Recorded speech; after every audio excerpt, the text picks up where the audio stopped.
Obama.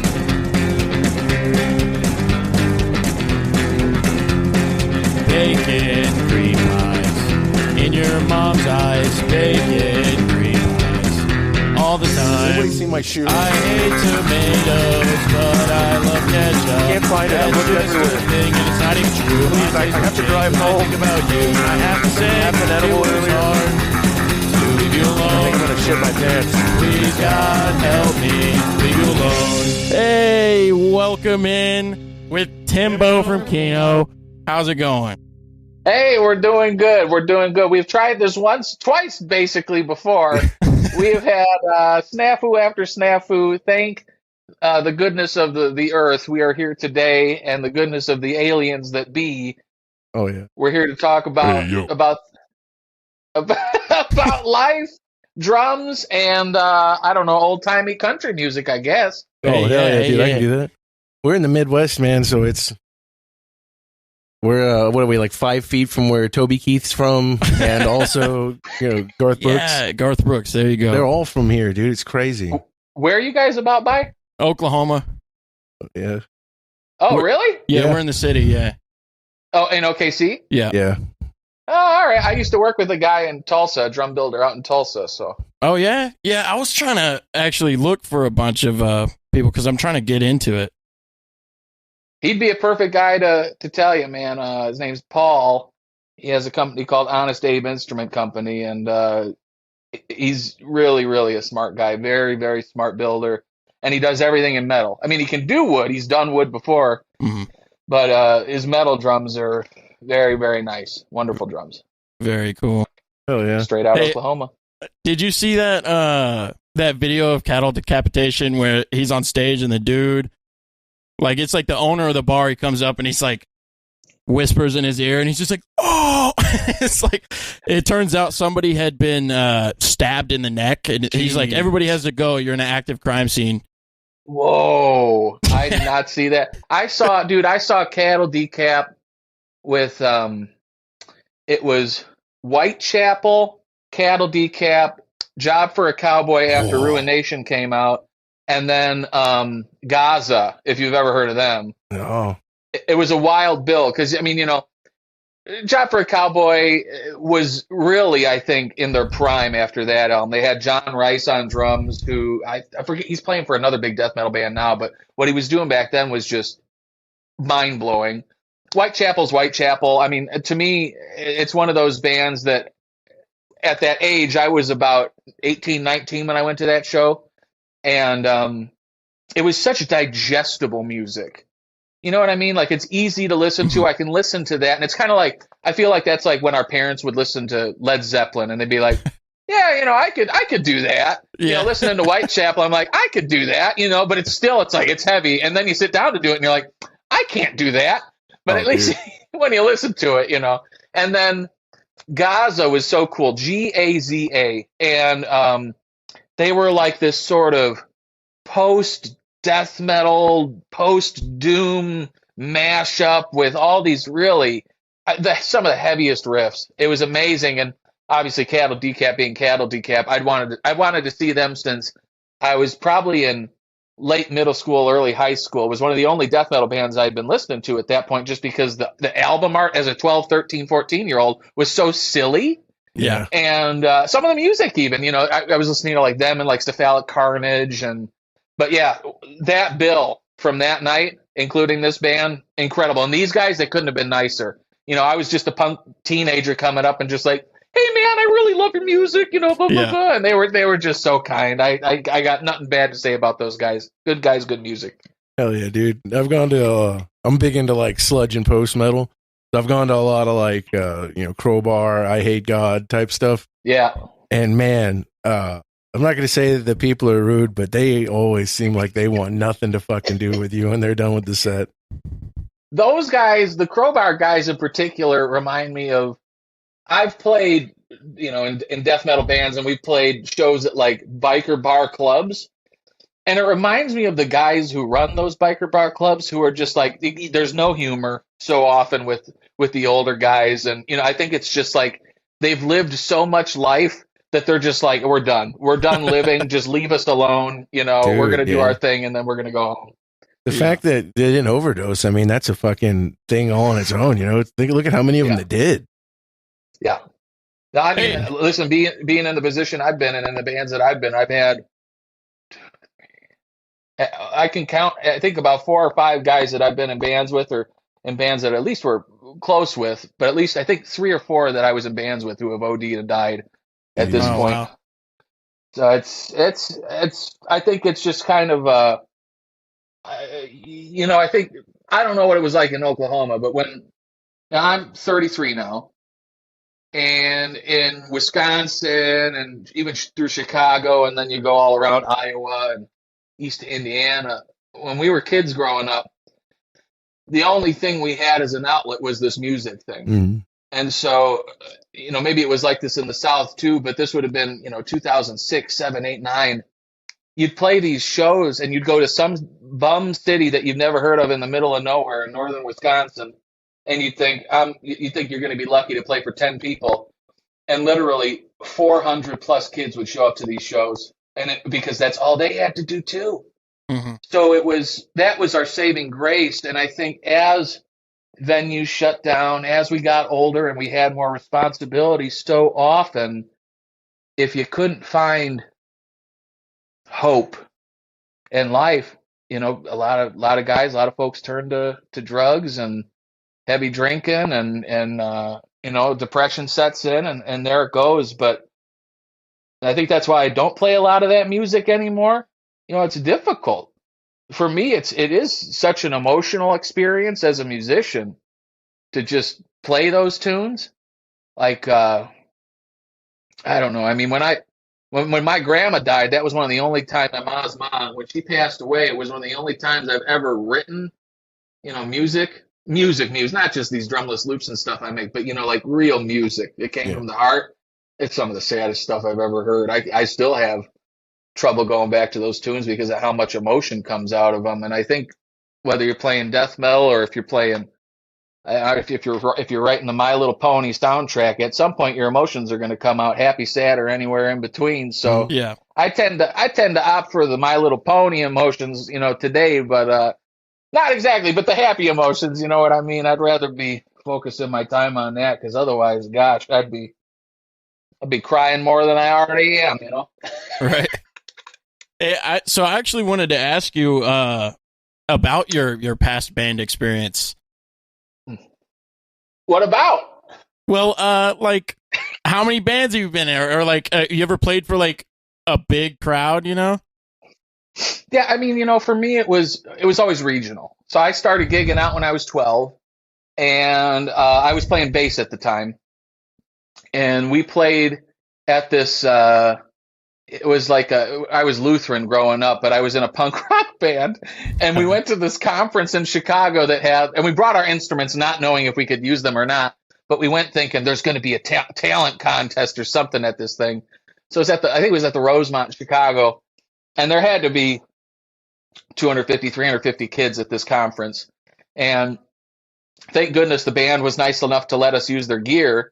So I brought I had my bass. I used this big amp. This dude had like a giant Fender cab with an 18 and 2 10s in it. I was ginormous. And we played. That was the first gig I ever played. And it felt great. And so I continued on. I started guitar at 13. Took lessons, kind of switching off between bass and guitar with the same teacher, this old blues dude, Alonzo Smith, who he lives in Florida now, but a great teacher. And then at 15, I was trying to start another band with some guys, and they said, "Tim, we can't find a drummer. You can kind of play a beat. Why don't you play drums?" So that's how I got into drums. I went to homeroom the next day, and I asked this kid, Tony Ambrosini. I said, "Tony, these guys want me to play drums in the band. I ain't got no money. How am I going to get a drum set?" Tony said, "I'm going to sell you one for $10. And that's how I got my first drum set. Hell yeah. Yeah.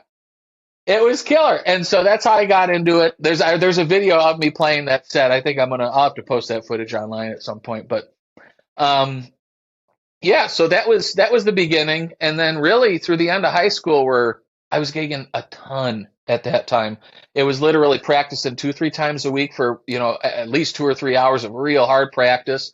We'd be gigging 2 or 3 nights every weekend. I mean, it was quite the thing. And I scheduled my school accordingly. So I think by the end of senior year, I was only going to about 2 classes a day. I was out of there by noon or 12:30 and off to band practice and gigging even more. So that was the heyday of that gigging stuff. I was in a ton of different bands that went from, in the beginning, it was kind of punk, and that turned into hardcore, and then into metalcore, because that was real hot 2006-07.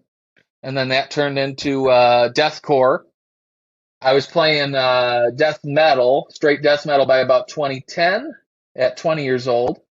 And then by 21, 22, I finished up my death metal career playing like tech death. And I only stopped that because I had so many problems with all my joints.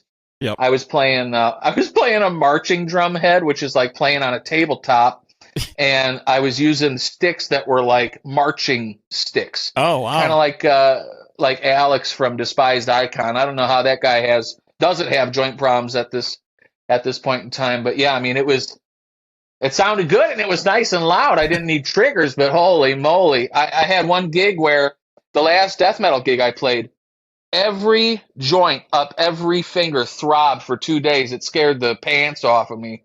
And so that's why I quit playing. And I took lessons from some jazz guys who are very well respected in Milwaukee to change the way that I hold the stick and throw the stick. And that was the end of that. Wicked, man. Have you ever listened to Car Bomb? Oh, yeah. Dude, I have a buddy from Kenosha, John, who so that guy from Car Bomb loves these really rare, super short brass snare drums that Yamaha made in the 80s. So much so that this guy has like 5, 6, 7 of them. And my friend John, who lives out in New York, he's wanted one. He's a Yamaha guy. He's a Yamaha like collector. And so he went to buy this drum from the guy, not knowing that it was the drummer from Car Bomb. John's a little like jazz bop drummer, and he's buying this drum that was used for some of the heaviest music out there, which I just thought was so funny, dude. Yeah. Oh yeah, dude. We actually ran into Elliot after one of their concerts. He's a great dude. Yeah, we got a band called Volusia. We're no longer a band, but we had a band called Volusia, and it sounds like Fallujah. Yeah, that's a great band too. Yeah, Fallujah. Oh, I love them. And we talked to him, and we were like, yeah, we got a band. It's called Volusia. And he's like, y'all are in Fallujah? Hell yeah, man. So, that was pretty awkward. We had to explain. We're like, no, we're nobodies, man, but thank you. Yeah. That's so funny. Dude. Okay, shit. I was going to go off of what you were saying before, but I don't even remember, so... Okay, yeah. You got any like inspiration, like drumming movies or anything like that? I mean, movies are tough. I mean, I have some instructional videos I watch, but that's not really inspiration. That's just learning how to I'm talking stretch like and stuff. Specifically Fat Kid Rules the World. You seen that? No, I've seen Heavyweights. Heavyweights is one of my favorite Fat Kid movies. You ever watch that one? Oh, it's like the best Disney movie because it's not really Disney at all. Like Ben Stiller's in it, and Ben Stiller's dad's in it, and it's classic like 90s Stiller, and it's about these kids who go to fat camp. Ben Stiller's like the bad dude who takes over the camp, and it's about these kids taking the camp back over from this like fitness dude. It's worth a watch. It's hilarious. It's great to watch with the kids too, because like parents can enjoy some elements of it, and then the kids will love the whole thing. It's worth a watch. Oh, yeah. Dude, yeah, so... But what is this Fat Kid Rules the World? Yeah, so it's this, like, depressed kid. He, like, kind of wants to kill himself at the beginning. It's like, this homeless guy, he's a guitar player, and he, like, helps this homeless guy out somehow, right? And he gets this kid on the kit, and it just grows this personality, becomes a drummer. It's awesome. I gotta look that up. Yeah, it's great. That sounds way better than Whiplash. I'm going to tell you right now. Yeah. He actually gets really good at the end, and I'm like, holy crap! And then it's like just a super heartfelt story. Like the homeless guy is stealing pills from the hospital or something, and he gets in a lot of trouble, and then And then like they just play a show on top of like where the hospital is, and it's really cool. Yeah, it is cool. That sounds good. I got to find that now. Man, what do you think about all these aliens? Do you think skinwalkers are real? Skinwalkers? Are skinwalkers? I thought skinwalkers were like a cryptozoology thing. They're not like they're like from the earth. They're not like aliens, right? Well, I've seen them like as both. People say because it's linked to the lizard people living in the Grand Canyon. You know, they say that. I don't know that my grandma's a lizard person in the Grand Canyon. I don't know if you knew. Oh yeah. Hell yeah. I would say, if you're asking me, I would say, yeah, most definitely, dude. There's like 90% of people are skinwalkers. Wild. Like NPCs, at least. You know what I'm talking about? I do. I'll say this is, they say those, what a water bear is? Yeah. The little things they found in space. Almost like an amoeba. Yeah. They think those are aliens because they do survive in the vacuum of space, and they could just travel, a million light years from some other galaxy. And yeah, but here's the real question: is that cool. a living organism or is it like a virus? No, dude, it's alive. It's a little I don't know. I think it's not single celled, so it is like several, a clump of cells. Yeah, they're called tardigrades. Tardigrades, yeah, they're cool as shit, man. They really are. They are cool. Yeah, that's weird. Oh, yeah. Hey, so you're a writer. What does that mean? Like you write books? No. So it's so funny. Like, okay, so when I tell people I'm a writer, that's what they think first, and then I say I'm a copywriter, and they're like, "Oh, like the copyright on like a brand?" And I'm like, "No, not that either." So a copywriter is like, okay, you go to a business, they have a graphic designer, right, that makes all the pretty designs. The copywriter is the one who writes all the pretty words for everything they need. Okay. Yeah. So that's a side gig for you? No, it's my full-time job. That's my 9 to 5. Wicked, shit. Man. So that's a little bit like graphic design kind of, right? Yeah, but just the words, so it's even easier. Hell yeah. Yeah, I don't do anything cool. I just pick up cardboard boxes all day. What, do you work in a warehouse? Oh, yeah. I work at Amazon.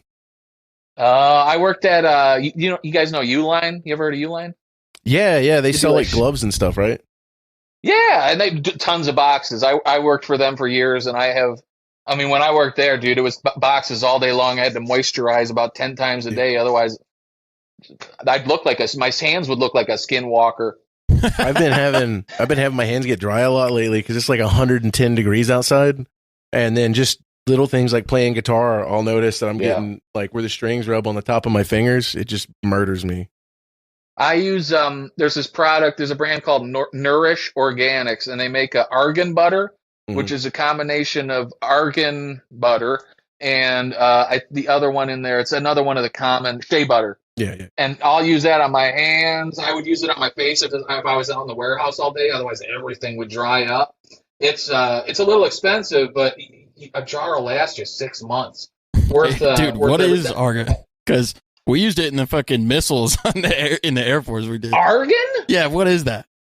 It's just like it's like the oil out of a bean from like one part of the world. Why is that? They got to moisturize the missiles. No, like it was used. I think it was used in like the targeting system.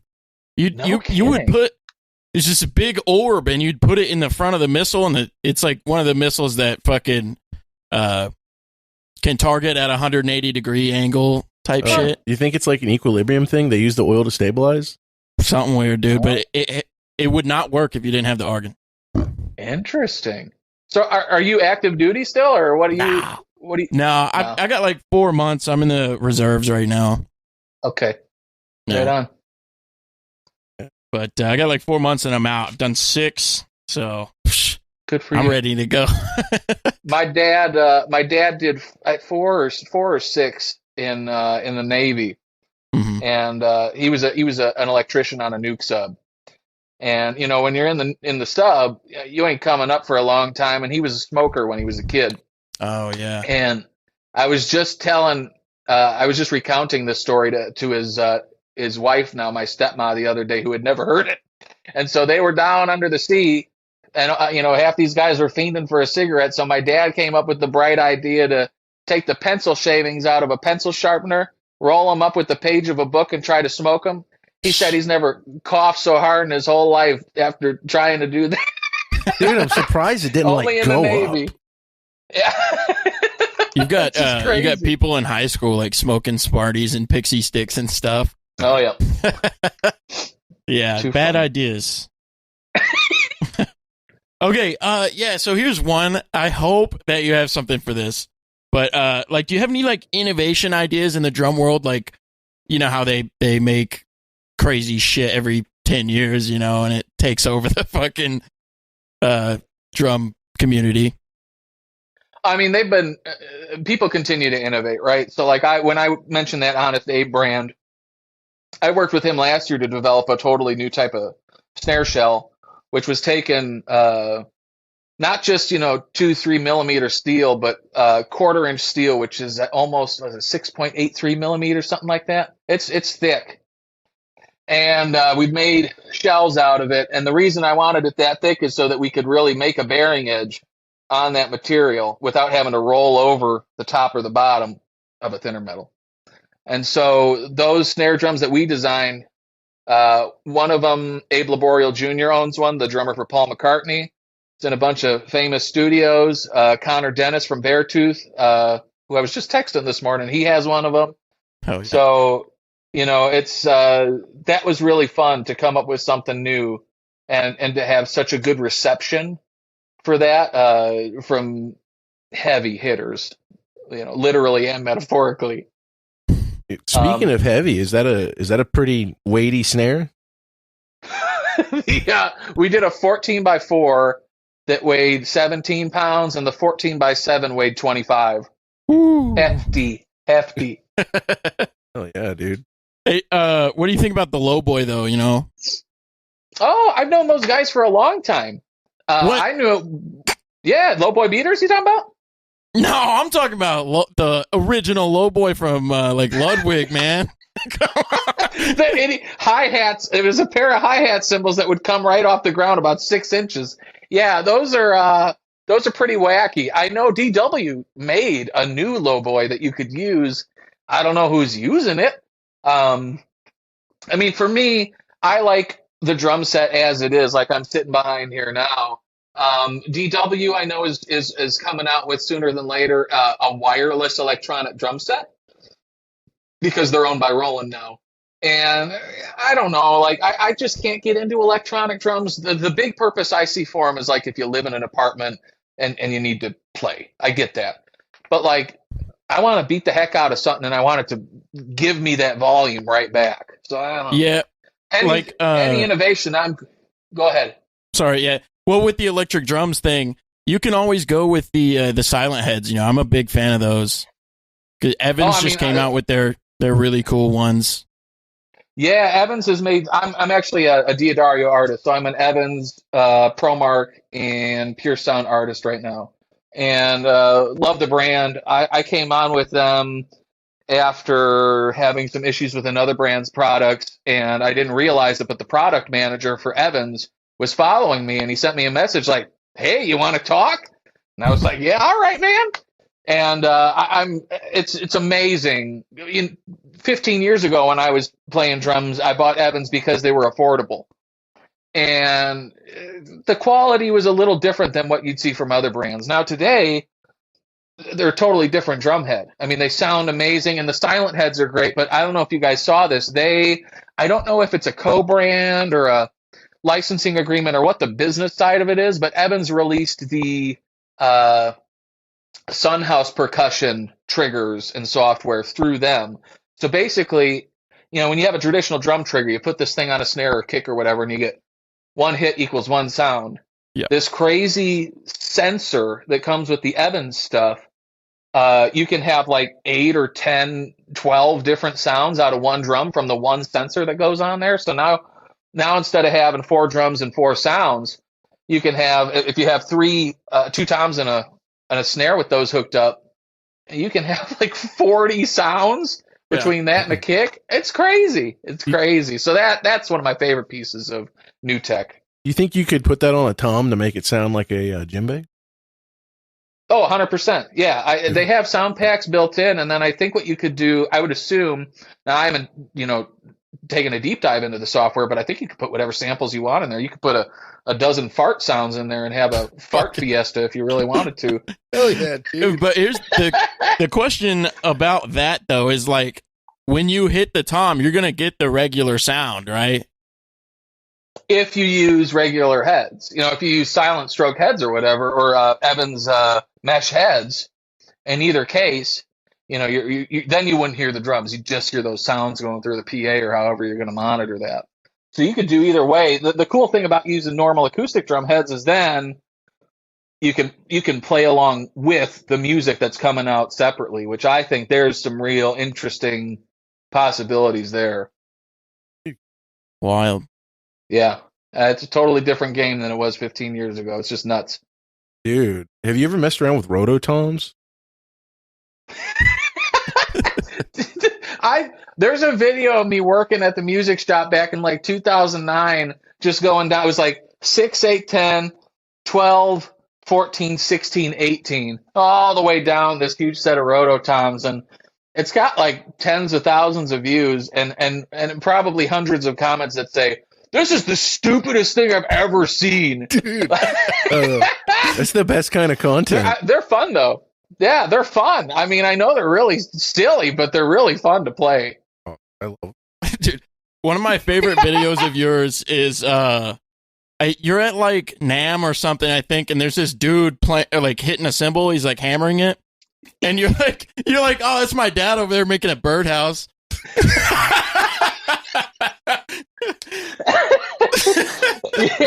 Yeah, that was that was NAMM at 2019, and people still talk about that. Not just that do talk about that comment I made, but just how noisy that was all day, because that was the year Sabian did the rebrand where they had that new logo that looked kind of like Zorro handwriting, like he'd cut it with his.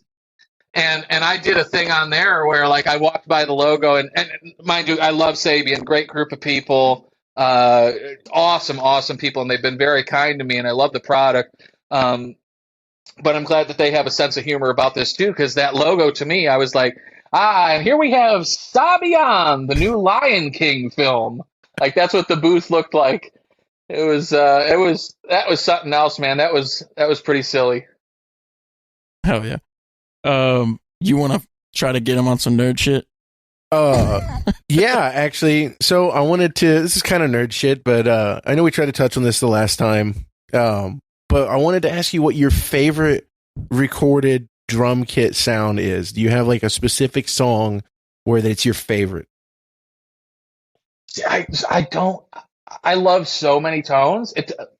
One guy that I go to for tonal inspiration is this dude Jason Tate, who played with a band called the Weaker Thans up in Canada, and then he played live with Bahamas for a while, and now I think he's just playing out of his garage. I'm not sure who he's playing with. His wife's an accomplished musician too. She works for CBC. They have a couple kids, so he doesn't have to tour. He can stay home and live the dad life. But on the Weaker Thans albums, what I love about his approach is that, and this is kind of what I try to do too, is it's not just a drummer playing drums. He's taken like a producer's mindset to it. So like, what drum tones do I choose to like help up the song create the mood that it's trying to create? And then how do I mic it? It's like, how do I get the mics to give me that sound in my head? Like there's so much more thought behind it than just here's the drum part, which I think is really, really cool. Yeah. I do a little bit of, home recording for myself and him. We have a couple of projects, but recording live drums is something that is very daunting to me. Like guitars, it's pretty easy. You throw one or two mics in front of it, you move it around, you figure out where you want it, related to the noise cone. And vocals too. I mean, you just set up a good mic with a pop filter in a good room and there you go. But drums, man, you got to start worrying about things like phase with the distance of your mics. And, trying to capture the sound of your room and the kit without getting a whole lot of the mud. Yep. It's so, I think the hardest part, in my opinion, of doing like home production is the drums. It's impossible. Well, and that's what I love so much about it's as infuriating as it is inspiring. Like to go through all of that frustration and figuring out how to get your drums to sound good in a room under those microphones, where to put the microphones, how to process the microphones. It's a lot of work, but getting to that final product, like the sound that I'm getting now out of my drums after having done this for so long is just like, it pumps me up every time I go back to like listen to whatever I played. But there's also then like, for someone like you where it's like, this is a nightmare. Here's the benefit of electronic drums is you can plug those in via MIDI, just send it's like basically you turn your drums into a keyboard, and then you can use something like Superior Drummer software. And I'll tell you, I know guys who are professionals who have played on Hans Zimmer soundtracks and huge frickin' classic rock albums, and they are sitting in their house now when they're doing sessions. They're using like an electronic drum set or something as old as a drum cat, if you're familiar with that, which is just a big rubber pad that has different pads on it or areas on it to hit. Man. And that's how they're doing their drums. They run that MIDI into Superior Drummer because it's so much easier. It sounds good right out the box. You can quantize, if you hit your kick a little this way or that way off of the one, a little before or a little after, you can scooch it back to be perfectly on every time. So if you're doing metal, if you're doing, doom, that sort of thing, where you really want it to have that unison, between all the instruments, that's it. That's the way to do it. It's way less headaches. Yeah, I have Ugertone right now. I have their Punk and Doom kit, and I love the Punk kit because they made the kit out of concrete tubes, the big cardboard tube. Whoa. And they pulled heads on it. And it's the deadest sounding kit I've ever heard, but I mean that in a compliment. It's such a fun kit to try and work with when I'm in there messing around in the studio, because you ever listen to like Woods of Yirps or Ypres? I don't know how to pronounce that. I never heard of them. They're a great like mellow doom band. Highly suggest checking them out. Like I think their Kiss My Ashes Goodbye is probably the best song, but they have this kind of like, I would say it's almost like black metal production where the quality isn't really great, but it does so much more for the song for it to be raw and rough like that than if it was tight.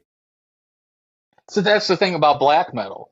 It's all, and I think this is what it is about music in general, is a crappy sound to one listener might just be a crappy sound, but to, folks like us, if we hear an album that connects for whatever reason, aesthetically on a sound level, even if that sound is garbage, it's like, yeah, that works, and it works just right. I don't know why that is, but yeah, something special about black metal. Oh, dude. In particular. I don't know. I got into it for a while, mostly like progressive black metal, like old Opeth, oh yeah. Or old Catatonia. Like, oh, so good. There was this dude, his name was Austin. He had a doom band that I saw in Milwaukee called Seder. And oh man, now it's gonna kill me. But he had a really, I'll have to send it to you guys because it was sort of this like it was like all the themes are super like apocalyptic or post-apocalyptic almost. And he recorded one dude recording all the instruments himself. And I think there's a vibe to that too. And when you combine that with his production, it's like, yeah, in a black metal context, so killer. Killer. Hey, did you you know who Todd Zuckerman is? I sat next to Todd and we had steaks, $100 Wagyu beef steaks together a few years ago. Man, you're living the life, man. Holy crap. But anyway, have you heard his album that he did solo? I'm sure at one point, but I couldn't tell you what it sounds like right now. So I think he just came out with it like, it was 2018 when he dropped it. So, and I was like one of the first 100 people to get it on vinyl, right? Wow. Because I love Todd Zuckerman. I love his sound. He's just phenomenal, right? And dude, it flopped, man. Huge flop. Like really? It's however many years pass now, and he's got 6,000 plays on his top song. Really? We beat that. Yeah, it's we were really giving him a lot of shit on one of the pods, for it, but I love him. I think he's a great fucking drummer, but yeah, that sucks, man. That's the thing about solo material, I think, and I want to do music under my own name, which I've never done as far as like real, releases. And I think in that context, like, dude, he's been the drummer for Styx since I think 96. Almost, what is that? Almost freaking 30 years now, which is crazy. So, how do you're never going to top that. Right. So I think for him, I would assume the experience of making a solo album is literally just for him. And I think that's the way that music should be. Who cares if it gets 6,000 listens? It's the one time he listens to it and enjoys it that makes it all worth it in the end for him. Yeah. Dude, he seems like kind of a goof too. They've been posting a lot of videos of him goofing around. Oh, dude, that like him and was it the singer from Styx that were doing that interview and then he tackles him in the end? Did you see that video? No. It's literally like an Eric Andre show. It is so funny. And Todd really is that way in real life too. He's just super lighthearted. But like you can tell he's just like, I have a really hard time separating like the art from the artist. So when I find out like an artist is like a terrible person, I have a really hard time listening to the music after that. Yeah. And Todd is one of those dudes who you meet him and spend a little time with him, and it's very apparent very quickly that this is just a really good person, and that just makes me want to ride for him even harder because he's just phenomenal player, incredible educator, and just an all-around good dude. You can't beat that. Yeah. Oh yeah. I just even if your solo album flops. Yeah. Man, I just went through some of that heartbreak. Neurosis was like my favorite band forever. And God, dude, I don't even know. I was so heartbroken when all that stuff about Scott Kelly came out because I mean that means no more features with Mastodon, which is really heartbreaking. Yeah. You gotta write your own Neurosis style doomy doom. Hey, I got it in the works actually. Good. Hey, so we do like a song of the week over here on every single what pod. do you got? So we're all three gonna have to do one. So you're just gonna have to think up in your brain. You got any stipulations, Christian? Or you just want to do a song? I wanted to pick a song with a great snare tone. That was what I was wanting to focus on with the song. Okay.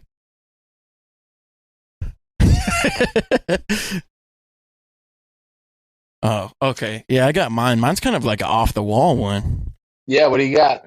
It's okay, yeah, I'm gonna go. If I Never Speak Again by Hearts Like Lions. I've never heard of that band. I think they're kind of smaller. I saw them a long time ago. It's like a Christian band, but they have the drummer has a great play style, I think. He's very open and like when he hits like he relaxes on the snare. He hits the snare at the perfect times. He hits it, and then he'll let that sound resonate and let it go, And for like, they have a lot of builds, and he'll just keep riding on the cymbals and just keep going and keep going. It just great dynamics for it. And so, cool. And then he just lets that snare like, bah, bah, bah, bah, bah, like, bah, and just nail it. And it's like, oh man, it's so good. So like an anvil. Yeah. All right, let's take a moment of silence here. I'm going to insert the track in Reaper later.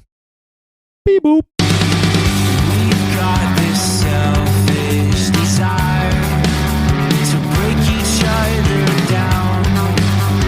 Little do we know we're tearing ourselves down. Boop, beep. Okay, that's long enough.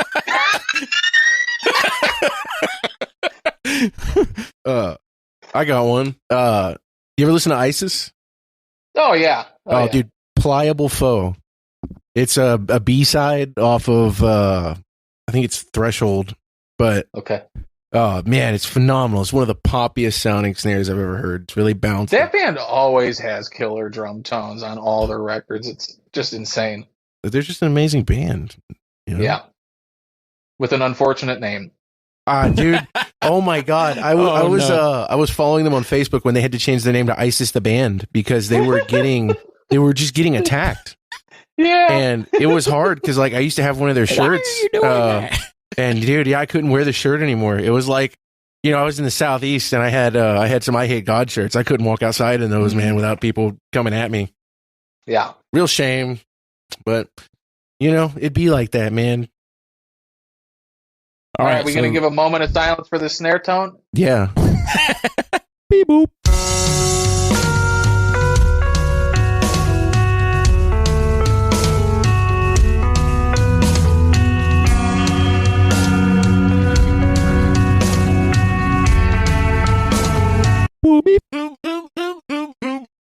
Is that what we do? I mean, you're gonna cut my voice out, right? So it's not. Yeah, I'm gonna cut it all. Okay. Yeah. And good. All right. What do you got? All right, I got now this is a band most people know and love, but this is a song I think in an album that people don't necessarily listen to as much. Future Breed Machine by Meshuggah. Oh, dude, that is my Destroy, favorite. Erase, Improve. Who's it by? Like Meshuggah? Oh, okay. It's that's the song that's got the train horn sounding guitar effect with that. It's disgusting. That's weird because I've listened to like 3 of their albums and I can't remember that. Dude, it's really Well, early that's an old Meshuggah. one.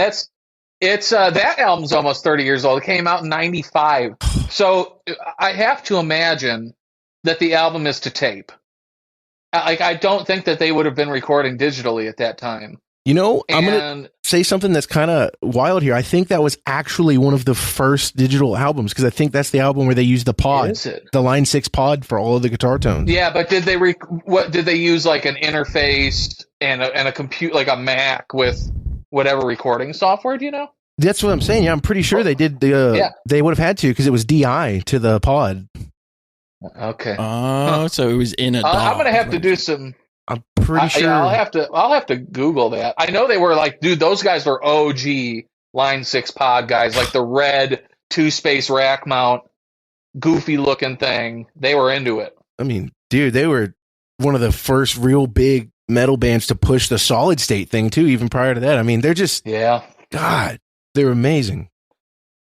Yeah, and the tones that Thomas Hawk as always gets on the records are, whether it's in 1995 or the most recent records, it's just so stupid how good his tones are. I love it. Back then in the 90s, it's very dry, where it almost does sound like it's like electronic, like triggered sound, like sound replacement. It sounds like sound replacement in 1995 to me. And it's worth a listen because that snare tone is just stupid. It's really, really cool. Beep boop.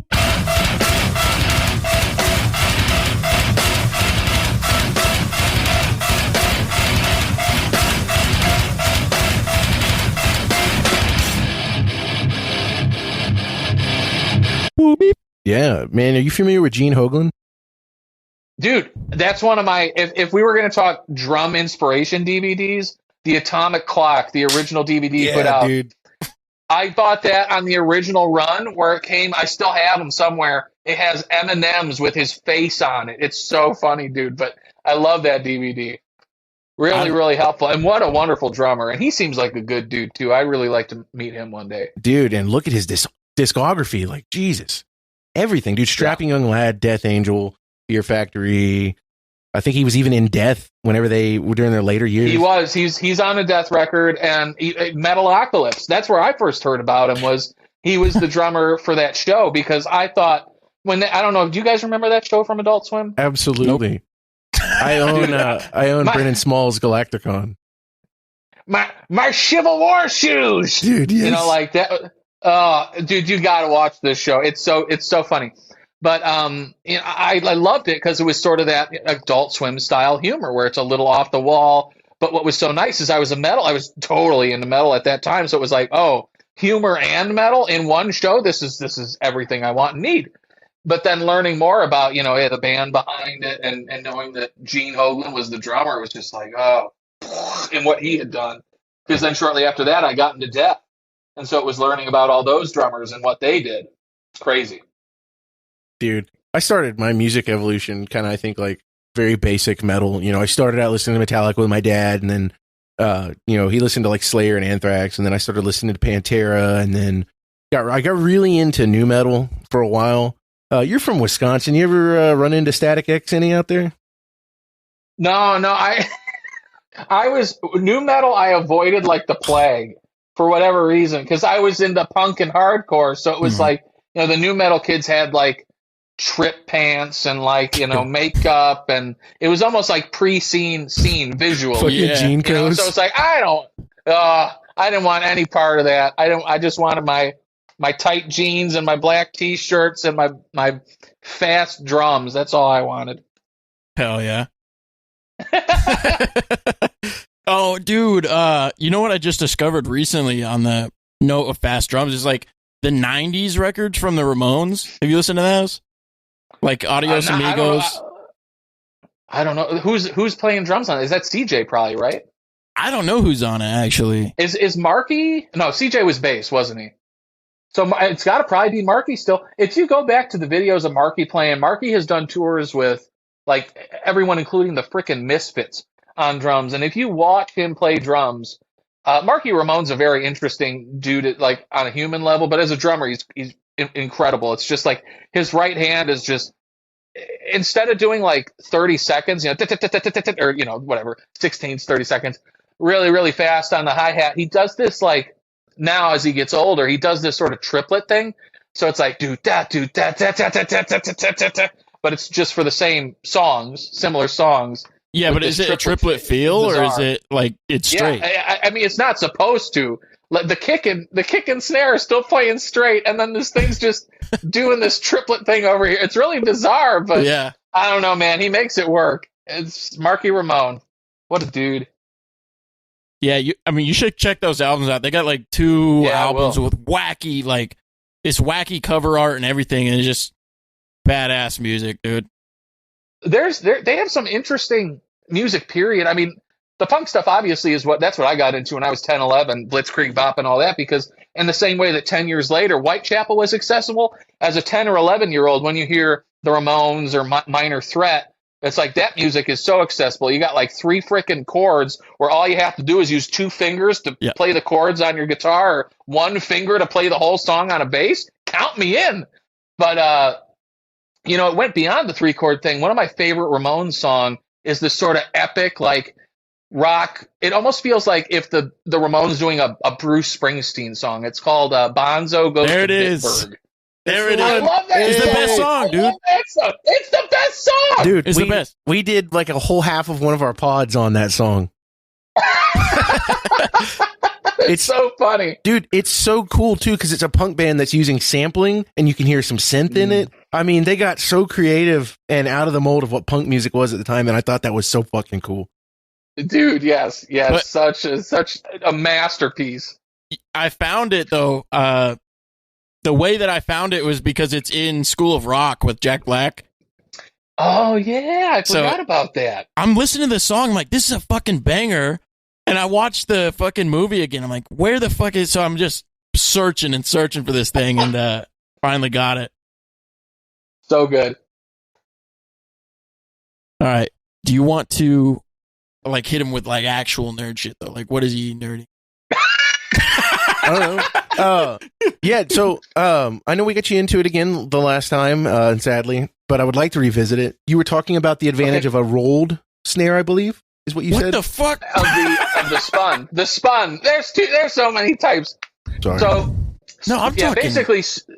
Oh, what do we got? Goons and goblins, pal.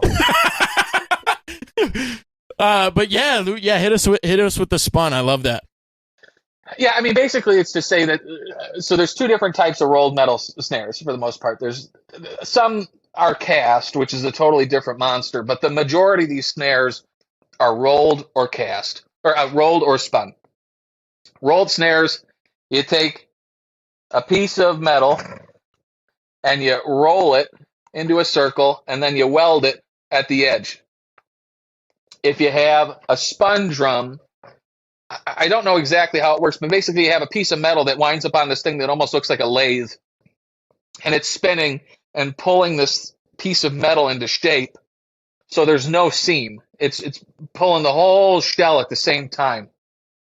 And the benefit of that is by not having a seam, there's something special about the way that Ludwig particularly does theirs. You can get spun shells that are made in China. There's a manufacturer that actually does really good shells. I think they're in Serbia. They're called Oriolo. Interesting manufacturer. And then Ludwig obviously has always done their spun Black Beauty shells, superphonic shells, copperphonic, any of those metals were done in the U.S. in the same factory for the most part. So the Ludwig ones, I don't know what they do. I don't know what the secret sauce is, but there's a reason why so many people who play other brands play Ludwig snares, even though they're playing Gretsch DW or something else. Spun snares resonate in such a way that is just so much more pleasant. I think it's that rolled snares, because it's not one piece of metal. I'm not a scientist. I play frickin' drums and eat potato chips, but I think the rolled snare shell might have some funky overtones because it is welded together, because there's no continuity between that metal. And maybe that's the secret sauce, is because there's no seam, because this is one drawn out piece of metal, that whatever overtones, meaning the sounds, the notes that you hear outside of the normal transient, that first note that you hear when you hit the drum, all these other notes that are kind of floating around in the air, I think are more pretty because it's one piece of metal versus something that's welded and a little funky, a little different, cheaper. Hell yeah. Have you ever listened to Drum with Mike and Eddie, or like Mike Johnston and Eddie Thrower? Oh yeah. Yeah, so they were playing all these songs about they were just playing all these songs like, hey, what is this snare? And they would have the other one that would have to guess what snare it is. And crazy, right? But they were talking hella good things about the Acrolite. And I was like, okay, and they were like, you can get one for like $200. So I went out. You used to be able to get them for $50. That's crazy. For a long time, yeah. But I went out and I searched for one, and I found one manufactured in 1970, and nice. It's got like a stamp, and I just grabbed it. It was $200. I think I got it for $180 actually. Great. And it sounds great, man. I love those drums, and the only reason I don't keep one at the house is because I have the 6.5 Superphonic, which is kind of the larger 10-lug version. I have the 5-inch aluminum Super here, which is the same thing as the Acrolite, but 10 lugs instead of 8. I got the 6.5 Black Beauty right here, and my keyboard is sitting on the 5-inch brass pre-Superphonic. It's called a Super 400. I love these Ludwig snares, dude. They are incredible. And the Acrolite, whatever you pay, you can do anything with that. You can play death metal with that freaking snare if you want to, with the right heads and wires. Yeah, it sounds awesome. What I really like about drums like that too is like they got this that dampening on the inside of the drum. I fucking love that. It's such a nice tool. You don't have to worry about a moon gel going anywhere. You don't have to worry about your snare weight or whatever else you got pulling off a drum, and then you lose a frickin' $30-$40 part. It's always there. I love that, dude. Killer.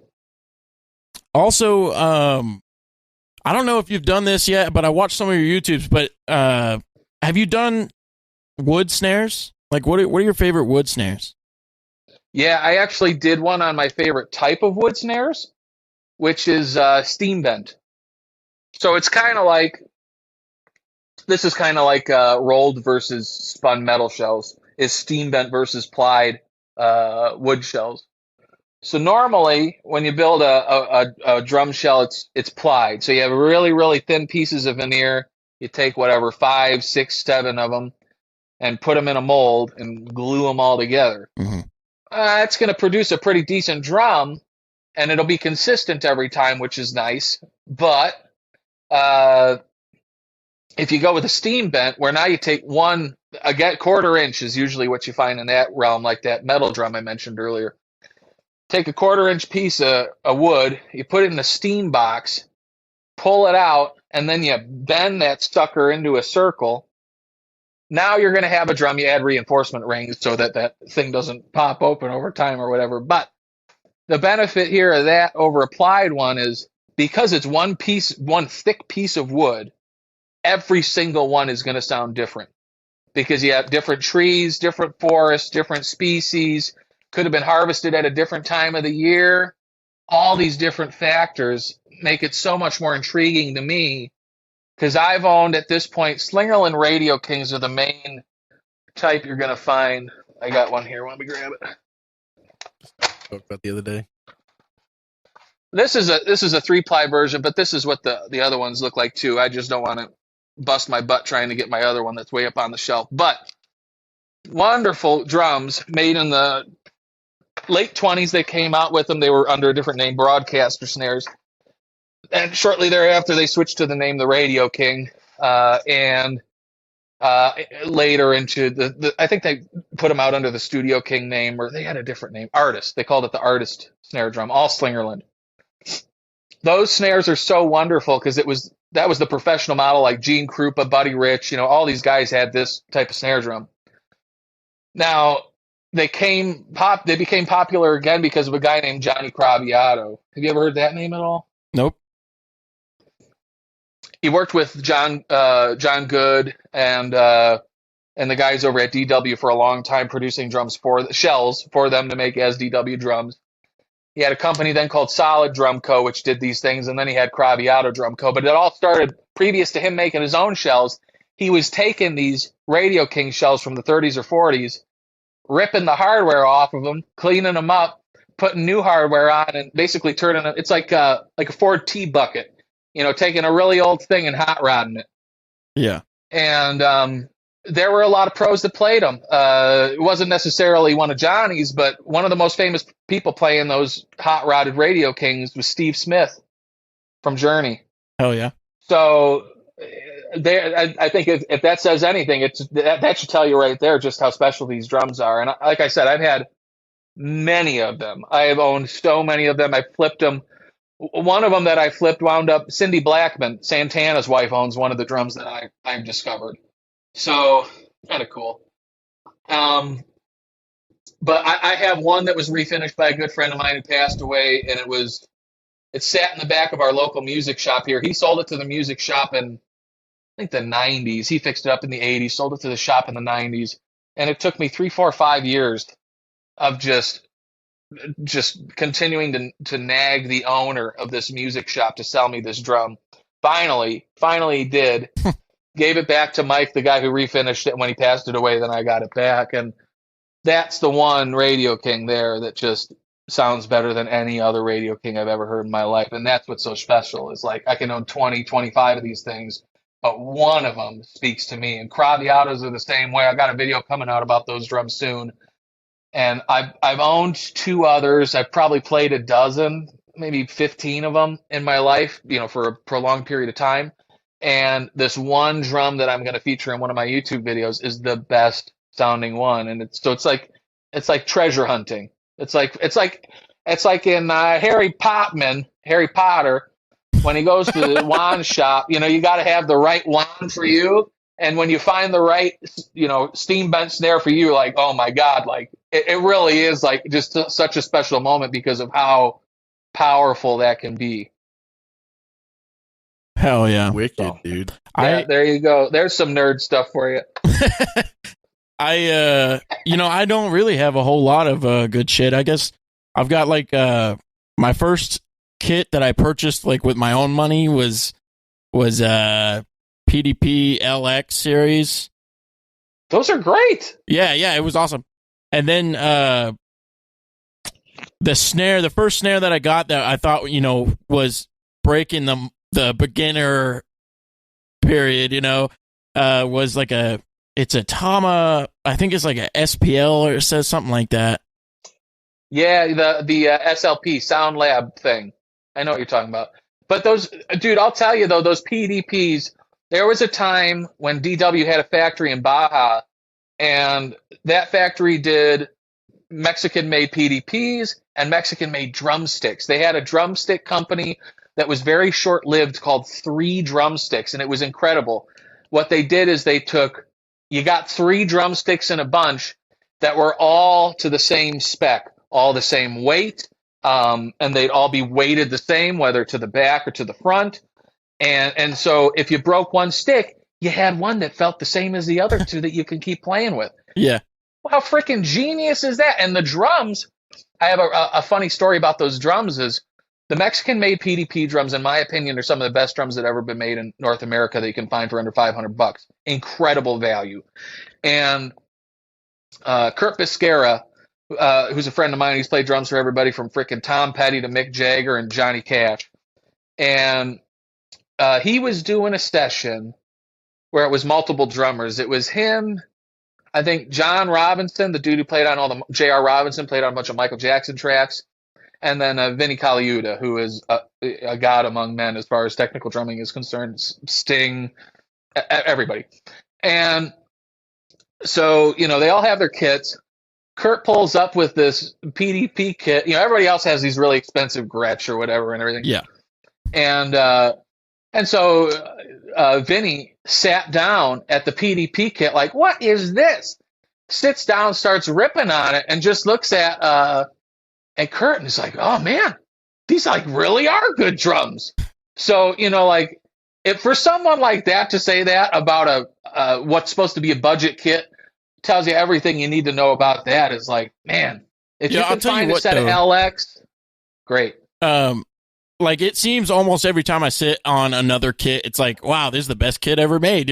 It's like I was taking lessons one time at the local guitar center, and this one guy, and they used to have really great guys over there, but this one guy, he sat me down and he was like, let's see what you got, just start playing something, and I start playing this, and it's a Mapex kit, and it's, I don't know. I don't think it was as good as my own kit, but I started playing it. I was like, this feels great, So it's just, I don't know, just whatever inspires you, Yeah, and a little bit of it's gas too, right? Gear acquisition syndrome. There are so many times where, I've gone through so many drum sets, and now I'm to the point in my life where I have that little green kit, which is what I'm sitting behind right now, that I've used since 2018 is when I bought the original kick and 2 toms. I love that thing. It sounds so good, and I'm taking that kit to the grave with me. Mm-hmm. And if I never had another drum set in my life, and I just had this one, I'd be happy. But it takes a long time, I think, to get to a place where 99% of the time you can say a drum is a drum. Period. Whether it's super expensive, made in America, made in China, birch, maple, steam bent, plied, whatever. A drum is a drum. Dude, there was one time there was a Craviotto kit for sale at Chicago Drum Exchange. Matt Chamberlain had just used it for a Soundgarden gig. This was 2014, 2015, something like that. And so I called him and I said, how much for the kit? And they said, if you can come down right now, like $4,500 cash, get it out of here. And that I'll tell you how much that'd probably be worth now later. But so what I did is I packed up. I had a CNC Gladstone shell tom, which was like all maple. I had a Ludwig 3-ply tom from the 60s. I had a Slingerland 3-ply tom. Brought all the 13x9, except for the CNC was a 13x8. Brought them all down to the shop. I get this Craviotto kit set up and tuned up. Hit the toms. I'm like, all right. Now, Chicago Drum Exchange has a really wonderful sounding room, so I wanted to hear what does my 13-inch tom sound like compared to the Craviottos. Oh, yeah. So I pull out this 13-inch Slingerland, hit it right next to the Craviottos. I paid $400 for that whole Slingerland set, and that sounded better to me. That $400 kit sounded better than the $4,500 kit. Yeah. Now, I still wish I would have bought those drums because they'd probably be worth about $10,000 or $12,000 at least today. Right. So that would have been a good investment, but yeah, what are you going to do? So it's just to say that, money, it can buy a collectible. but like it's up to you as a drummer to learn how to hit in such a way that produces a good tone. It's up to us as drummers to learn how to learn patterns and economize our motion in such a way that we sound like Vinnie Colaiuta or like Todd Zuckerman. And it's not necessarily so much up to the drums. Now, I'm not saying you can buy a Balsa CB drum set and it's going to sound killer with stock heads on it. That's not what I'm saying. But, as long as you have decent stuff, that's going to take you 90% of the way. A $400 drum shell pack can get you about 90% of the way there, I think. Yeah, I'm a real big proponent of cheap gear, specifically like with guitars. Oh, yeah, baby. I have pretty much every configuration of guitar I can think of except for, mini humbuckers. Like I got Tele single coil, Strat style single coil. I got a Les Paul style humbucker guitar. I got twin P90s. I got a couple of hollow bodies. I got an active pickup. And I think the most expensive one of them cost me like $320, and it was a Squier Starcaster that I got off of Amazon that was very highly damaged. And it is... Think about... Dude, Spectre Media Group. You guys are metalheads. You guys know that guy, right? Glenn, I think his name is. I'm familiar, in Canada. Yeah. That dude has been pushing Harley Benton guitars that are like literally a couple $100. Dude. And they sound killer. They sound so good. One of the building companies that builds Harley Benton guitars is called ingenuity, and they're located in Ho Chi Minh City in Vietnam. Yeah. And I directly reached out to them because I wanted a guitar that, to my knowledge, has never existed. I wanted a bolt-on neck, Dean Cadillac style guitar, but I wanted it styled specifically after the late 90s Korean-made ones. But I hate the stupid headstock they have, that giant V. It's heavy. It makes it neck dive. It's terrible. It really is. It's horrible to play. So I had them do reverse Jackson style headstock, solid maple neck, and the whole thing only cost me like $200 shipped to my house. They did that for you? Just custom like that? Completely custom. And it's crazy because like you could go hit them up right now and whatever guitar you want, like they built so like the Jimmy Page, the double neck white SG. Oh yeah. They're like $5,000 if you can find one. They will build you one for like $400 and send it to you. It's crazy, dude. And it's all CNC done. So you miss out on a little bit of the soul and character of it, but it's a consistent product. It's always gonna. Yeah. And I've had mine for coming up on almost a year now. No issues. It's phenomenal. Who would think? That is just crazy. Yeah, it's great. I got to find someone who can do drums like that for me now. And that's the thing that I think it sucks with drums is because they're so... Like with the guitar, really the only thing that matters is it easy to play and what kind of pickups are in it. It's really easy. You can just buy a $300 set of pickups and throw it in a Squier and it's going to sound great. Yep. You know who Mike Dawson is? I was just on the phone with him the other week. Okay, well, I hit this guy up. He's like always selling cymbals on his Instagram, right? So I hit him up. I'm like, I'll take them all, whatever you got, right? Not really, but he sells them cheap, So he's like, $10 for these. I'm like, I got them, bring them on. And then he's got this like K ride cymbal, like a Zildjian K. Yeah. And I'm like, I don't have any of those. Bring it down, So I buy like maybe 10 cymbals off this guy, man. I don't know, like 6, right? And right before he's about to ship them, I was like, hey, can you sign those? Like, just go ahead and sign those real quick. Because, I'm just a big fan. I've been listening to like the Modern Drummer podcast for ever since it came out. And just so stuff like that, I'm kind of a nerd for stuff like that. But yeah, so I've got like 10 cymbals of him with his signature on it. I love Mike. Dude, that guy has been so kind to me, like since I've met him. He's another guy who's just like one of the best ones in the drum industry. And like what a wealth of knowledge. Like, yeah, I mean, from his time, I didn't realize when I was on the phone with him last, we were talking like history a little bit, and obviously, I knew he was editor in chief at Modern Drummer, but I didn't realize that before that, at one point, he was writing for this magazine in the early to mid 2000s called Drum Business. Have you guys ever heard of this magazine? Mm-mm. No one has. And it was huge. It was like an 11 by 17 freaking magazine, and it was just all about the business of buying and selling new drums. What was hot, what was new, who was doing what, who the movers and shakers were in the industry. It was just the most interesting magazine. I have one copy of one issue still in my possession. That was like such a cool thing, and Mike was a part of it, of course, because I mean, again, just the knowledge that guy has of everything and anything drums is like, mind blowing. Yeah, I was telling Christian maybe a week before you said that you would come on. I was like, I just asked Tim Baltes if he would come on, and he was just like, whatever.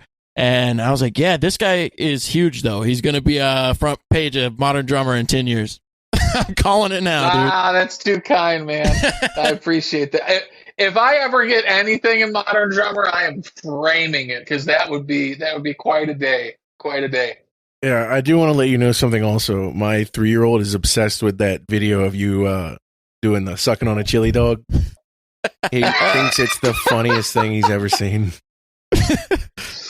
I'll have to repost some of the other ones. I had this my favorite fruit is broccoli. Have you ever seen that one? No. Oh, your kid would love that. Your kid would love. I'll have to repost those just so you can show your kid. Oh, dude, hell yeah, man! They're pretty good. It's crazy because I play guitar around him all the time, and I even bought him a little guitar. But I brought him to band practice one time, and he just said, "Fuck guitars, man." He's obsessed with drums now. He's always, dude. For his first birthday, we bought him a Pearl M80. Oh yeah. And then when he turned 2, he ended up with a drum kit between Austin and our guitarist, and that's all he wants to do. He likes to beat on things. That's great. That's great.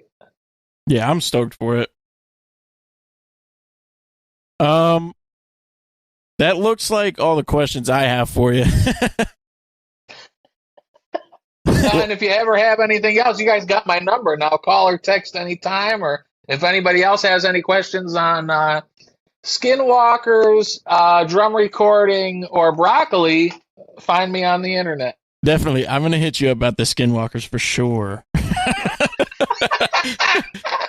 Oh, too funny. All right. Well, thank you guys so much for having me on. Tim, for coming on.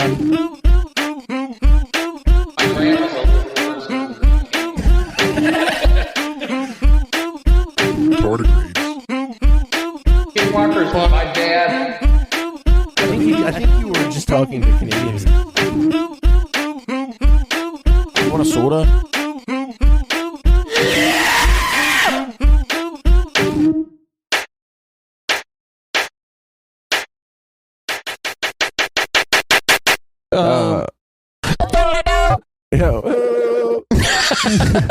Give us money. Oh, yeah. Hey, fuckers. We just got Tim Baltes on the fucking thing, and one of y'all fucks is going to join the Patreon. And you're going to get in there. You're going to love it.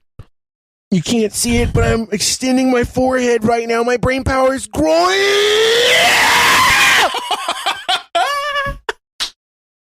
Call it there. Thanks, Obama.